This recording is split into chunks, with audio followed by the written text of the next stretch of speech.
All right, I'm Max. Hi, I'm Chris. We play New Me at 6. And we're here to talk to you about our live gear and guitars. Currently, at the moment, I'm using numerous different guitars. I've actually got 5 guitars out on this tour, which is the most I've ever had.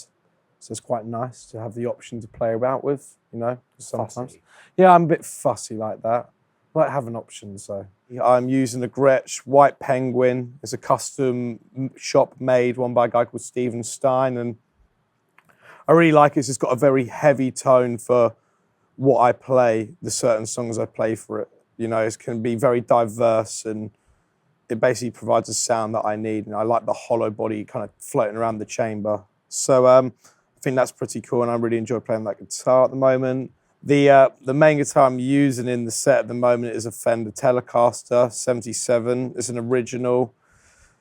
I kind of just like this guitar a lot because it just feels it feels like it's had some years played through it. It feels like a road worn, and it's seen some good days, and hopefully I'm showing it a lot more good times as well. But it plays great, and really, for what I'm playing now, is a lot more pickier parts and a bit more twangier parts from my side of playing. So that's kind of the reason why I chose the Fender Telecaster as my main. I'm using the Telecaster instantly from Stay With Me, Loverboy, Underdog, Carpe Diem, Crash, Reckless, Fireworks, Forgive and Forget, The Dilemma. I have a long run. I think it's like an 11-song run on the set list. Yeah, I think we both do sort of halfway through. Stick with the same we stick stuff, with one guitar because obviously we don't change the tuning, and the guitar itself holds very well in tune. So surprisingly good for a 77.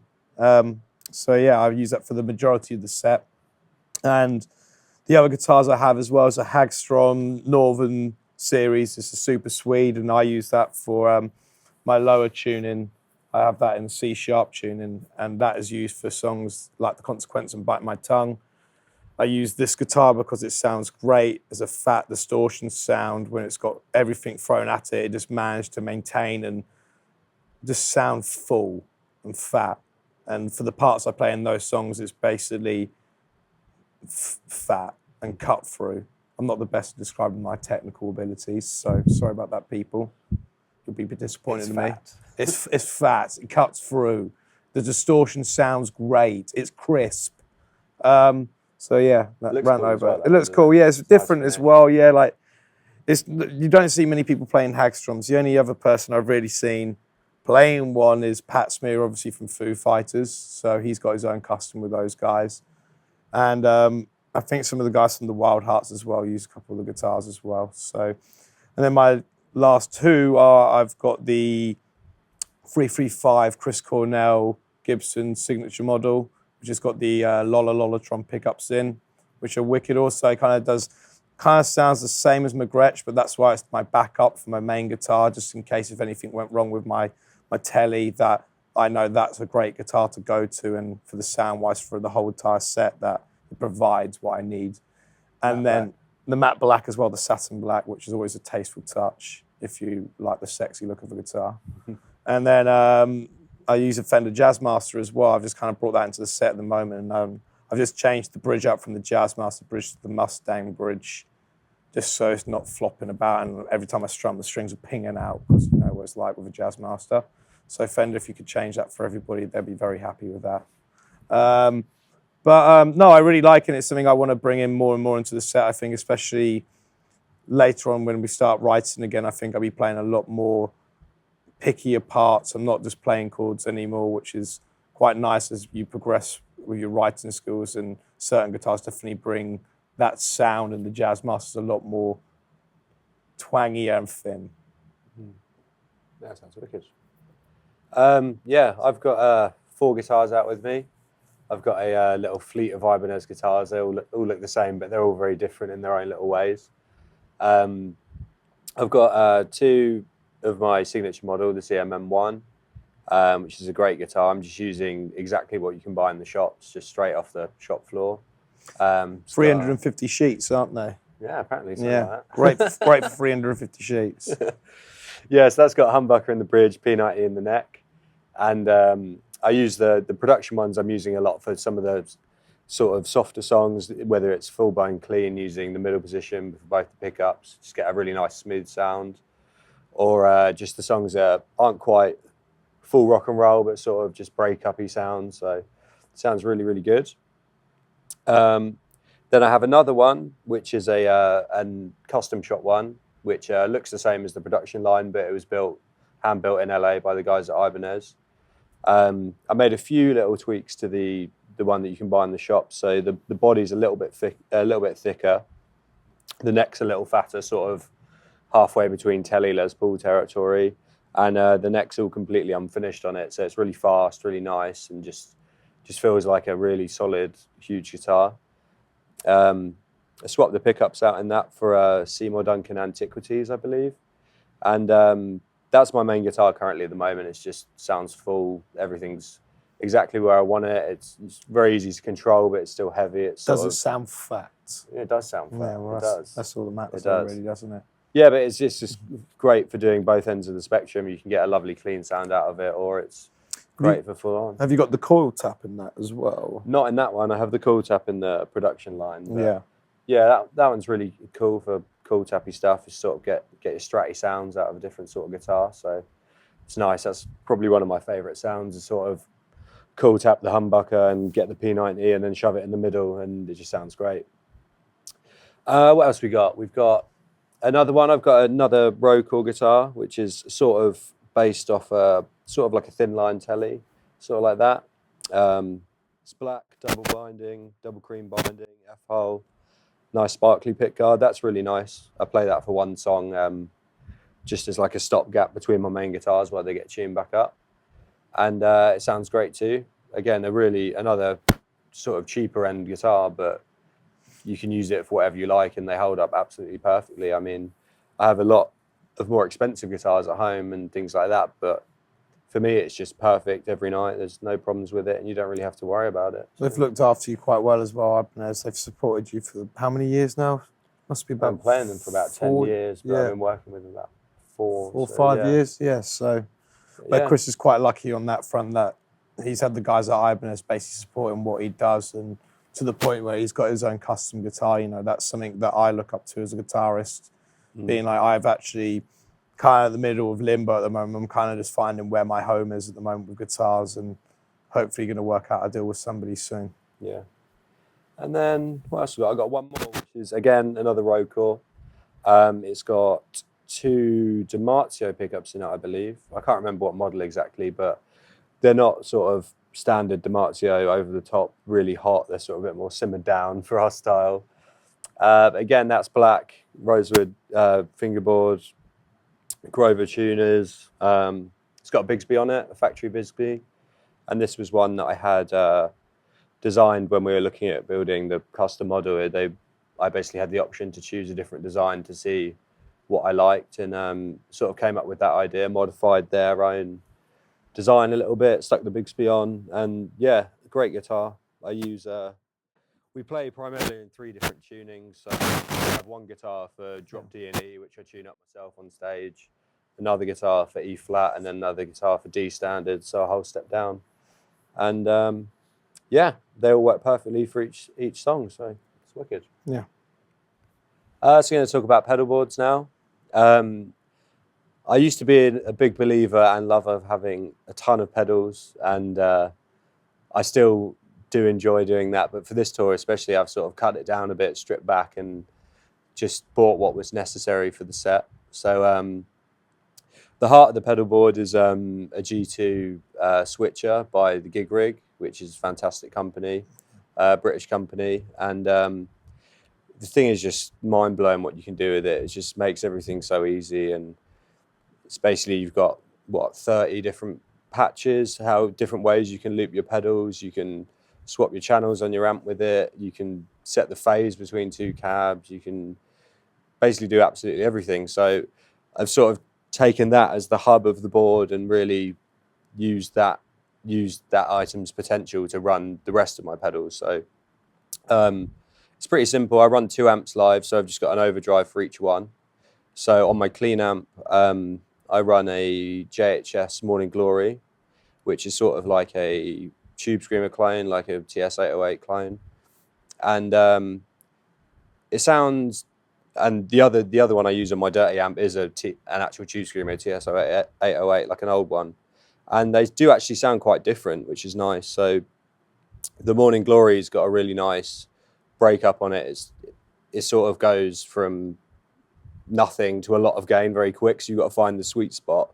When you find that sweet spot, it's just perfect sort of like breakup, like Fender Deluxe Reverb on the edge sort of sound, which is nice. That's great for stacking on top of a clean. Ibanez Tube Screamer is basically the only drive pedal I've used forever. Like, bought one years and years ago, and I think you've bought more than one, that's for sure, Yeah. Chris. I've seen you buy 4 or 5 over the years. yeah. But yeah, I got a little collection of those. But for me, with my dirty amp, a JCM 800, there's sort of, you don't need anything else, and I've just been happy with that for years and years and years. So just stuck with it, and it's just perfect for boosting an amp that's already distorted, and you still get the original sound of your amp. It doesn't just color it completely. It's just sort of boosts everything as one, which is nice.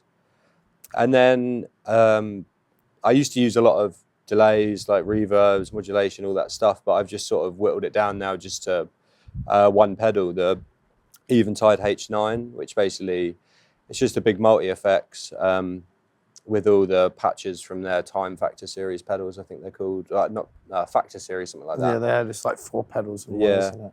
And that basically covers all my delays, all my reverbs, phaser, trem, chorus, octave, anything that pedal does. You can't, the only flaw with it is you can't stack more than one thing at the same time, which is sort of annoying, but I hope you sort it out, Eventide, because that'd be sick.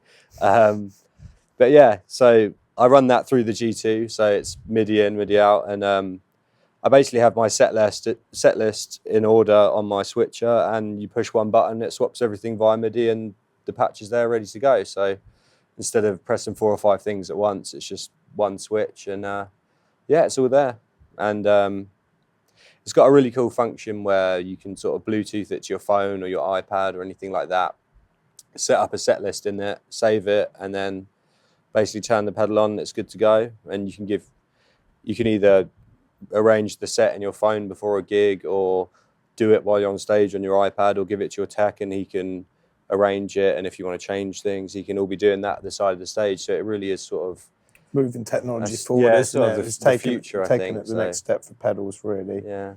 So I've sort of just kept it old school with amps and overdrives, and then sort of gone a bit more 2015 on the delays, I guess. But yeah, it's a lot of fun. Yeah, I'm kind of the same. Like I was a bit opposite to Chris. I never really was about pedals or anything like that. I was just more about just straight from the amp into the guitar, and that's all I really needed in the tuner. But something happened the last 2-3 years, probably looking at Chris with all his pedals and being envious of why has he got all these great pedals. And Gas. yeah, I've now kind of overtaken him on the pedal front, where he's small and down. I've actually gone bigger. So since the last time we talked about things like this, my pedal board's totally new and totally changed. I had it all sorted out before this tour. And like Chris as well, my main hub of it is the G2 by the Gig Rig. I've just moved to it. And obviously watching Chris over the last year play his and see how efficient it's been for him really was a selling point to me. And just when I was sitting there before tap dancing, doing 8 different changes on pedals, I'd just see Chris go with one click of a foot, and that's his sound already done.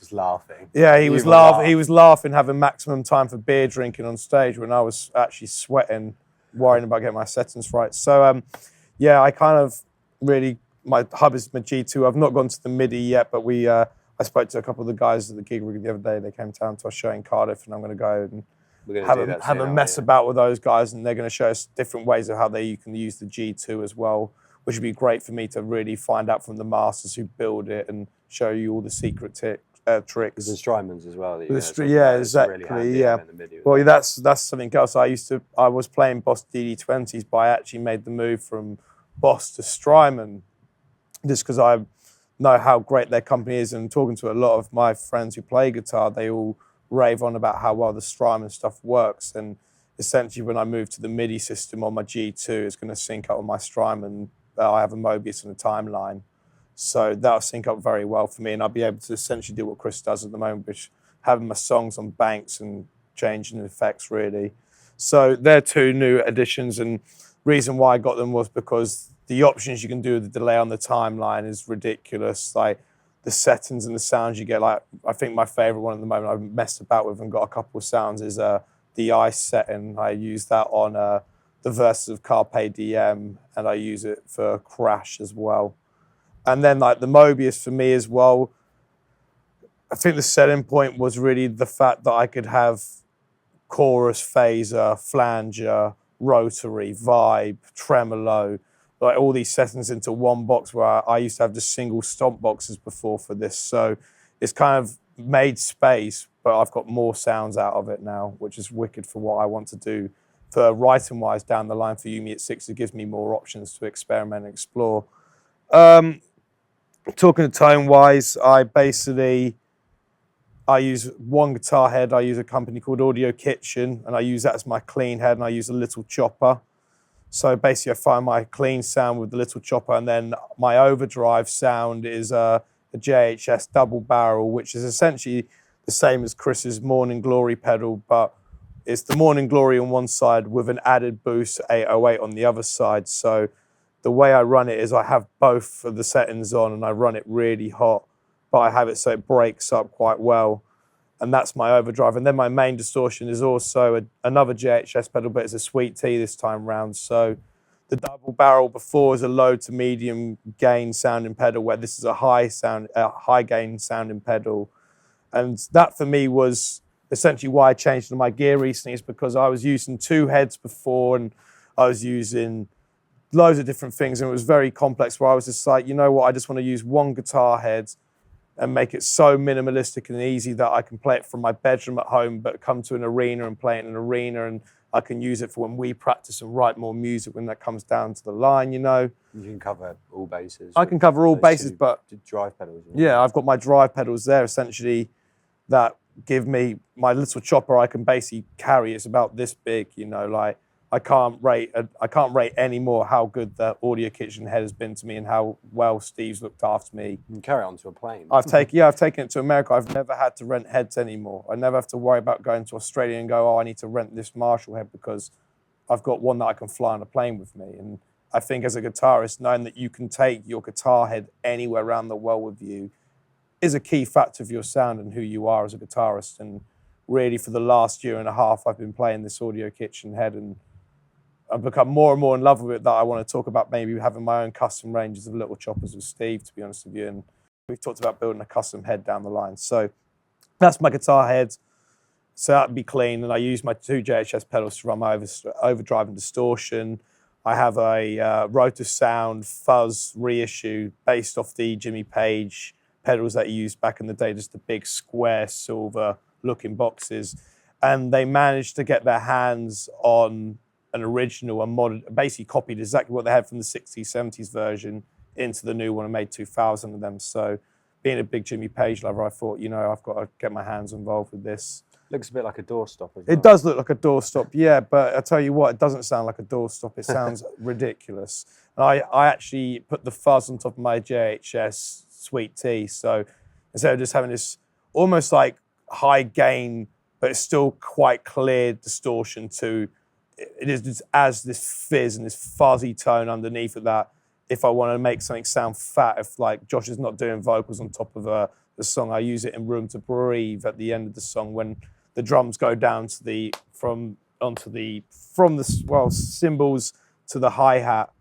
I then put the fuzz on top of it just to raise up the level another notch, just to go so the dynamic of the song changes.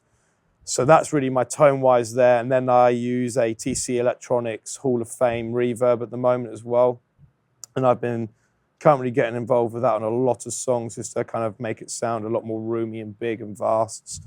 I use obviously a noise suppressor because all these pedals make a loud noise, so I have to cut that off so you're not all deaf and hear like crap sounding pedals. And well, I'm just trying to think what else I got. I think I've yeah, basically I use an Ernie Ball volume pedal, which is cool, you know, reliable, they're great. That's what I use. And then I obviously use the classic TU2, the classic, good old trusty TU2. So we're going to talk about the amps that I use live. Sort of the main core of my sound is the JCM 800. It's the first valve amp I ever played through. My cousin Luke had one. I was tried his out when I was probably like, I don't know, 14, 15, and just absolutely blown away by it. I've never really found a distortion amp that sort of does everything that I want, and it's just sort of instant AC/DC. That's all you really need from a distortion amp for me anyway.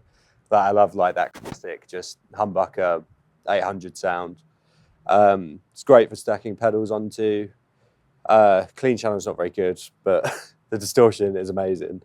And yeah, I've used that ever since we started as a band, really. I've never once changed it. Something that's always changed me though is clean amps. Like I've sort of flirted with a lot of different things. But I've settled on I think I found the amp that I like now, which is it's a Two-Rock Studio Pro 50, I believe. Always forget the models, but it's a Two-Rock amp. It's really, really good. It's sort of, as far as clean sound goes, you can't really get an amp that goes louder without breaking up. It's incredible how loud it can go without distorting. And it's really, really good, but it's also got a gain on it as well. So if you crank that down, you can get loads and loads of headroom, or if you sort of reverse it, you can get this lovely sort of John Mayer bluesy breakup, which is just, it's just fantastic. And the reverb on there is amazing. It's got like a little pickup loading switch on the back as well, so you can sort of, between different guitars, you can sort of dial in the amp to specific, like how hot your pickups are. There's a master right on the back as well, so you can sort of, again, you can turn it up really, really loud to get a really good clean sound, or you can turn it all the way down and turn the gain all the way up and just get this amazing sort of bluesy, like just Fender on steroid sound, which is really, really nice. And yeah, they just work perfectly together for me. Yeah, they just, whether you're using one at a time or both at the same time, they just really complement each other really nicely. And it's sort of, I don't think I'll be changing that combo for a little while. I mean, yeah, it's working perfectly and I just absolutely love it. I think it's just something that we found recently is we've started to find the items and really the tools that we're really happy with, you know. Like, it's very hard to think sometimes when you think, oh, this is what you want, and you get it, and it's not really suits your sound and your style of playing. So I think for us, we've had like an endless battle for years what we wanted to find, and you've always been really happy with your 800, you know, and that's something I've looked at and been like, I just wanted to find a head that I really liked as well and could go, that's the head I'll always use. That's my, like your 800 for me is now my little chopper from Audio Kitchen. Yeah, you know? yeah. So it's about finding something that really suits your sound of playing and building on top of that. So the Two-Rock's definitely a great improvement for your clean sound, you know, like it definitely adds a lot more warmth. Yeah, it's really nice. And I think what we're using cab-wise, I mean, I've just got two 1960s Marshalls, 1960 A and B or whatever, straight and angled, and use one for each amp. And it's probably vintage 30s in there. I've never really experimented too much with speakers, so I don't really know. But the sort of 800 through a Marshall cab is just, I don't really need to change it, you know, it's just that classic sound. Yeah, and for me, I'm using an Audio Kitchen 212, and it's got a green Celestion and a blue Celestion inside, and I'm currently using the green Celestion live mic'd up, and it has the option of an open and close back as well, which is fantastic for me. Wicked feature. Yeah, it's a wicked feature, you know, it's just so simple that you can just go twist it, oh, it's open back, oh, lock it, it's now closed, you know. And change it between songs in the set if you want to. It gives me a lot of room to mess about and definitely find some new sound as well. Creates the warmth live. I mean, the difference between an open back and closed back cab, I mean, the closed back is obviously a lot tighter, and especially for distortion sounds, it's Needs just to hold straight up, there. Whereas with the open one, if you're doing clean and stuff like that, it just creates a bit more of an, I don't know, what's the word? A vibe, I'd say. Yeah, I think it just kind of lets it breathe almost, you know, like I have it open back when we're practicing, but then I have it closed back because we're in massive rooms at the moment. So let's just say if we're in the Manchester Arena today, if I had that open back with my distortion, it might just sound a bit like, because it's such a big room. But if it was in a tight sound, maybe if I put like a plank of wood there or something, this to block off the open airness of it. If I had a little bit of it to breathe, then it would sound wicked. So I think that's something I'm going to be messing about a lot over the next year and a half, because this is actually the first time I've brought out the 212 on tour, you know, and I'm thoroughly impressed with how it's working. And the sound it had, because I used to just have a Marshall 412 with vintage 30s in it. So it's nice. I think it's always very nice to try to change up your sound and find something new as well, because it kind of pushes your sound and shows really how far it can go. So yeah, I'm really It's happy always with good it. to have options with everything. Yeah, exactly. And I like it because basically my rig that I'm playing here, I can fit in my Golf at home. And if you don't know what Golf is, it's a car. Because I'm not an auto trader right now. Obviously, we've got to talk about guitar picks, don't we? Oh, I think I've lost mine. That's typical, isn't it? I had it somewhere. Do you want one of mine, mate? Well, it was a Tortex. I don't know. Am I been stupid? Have I lost it? Yeah, I've definitely lost it. I have a Chris Miller. I have a Chris Miller. Oh, I have a Chris Miller pick that Chris Miller just handed me out. Thank you very much. Actually Chris. says your name on it, mate. It does say my name on it. You thieving. So But yeah, we are using Tortex picks. They are custom. We've got obviously our logo on it and signature with Tortex's name on it. They're like satin black, aren't they? So it's almost like... So I'm going to be completely honest, and I have no idea about picks or sizes or anything, but I like them quite firm. I don't like it when you can just bend it really easily. That's just silly to me, but it's nice to know it's there and it's just sturdy, yeah. I think we use 0.72s. I think that's what you we know more use. than me then. Yeah, it's just the middle of the road.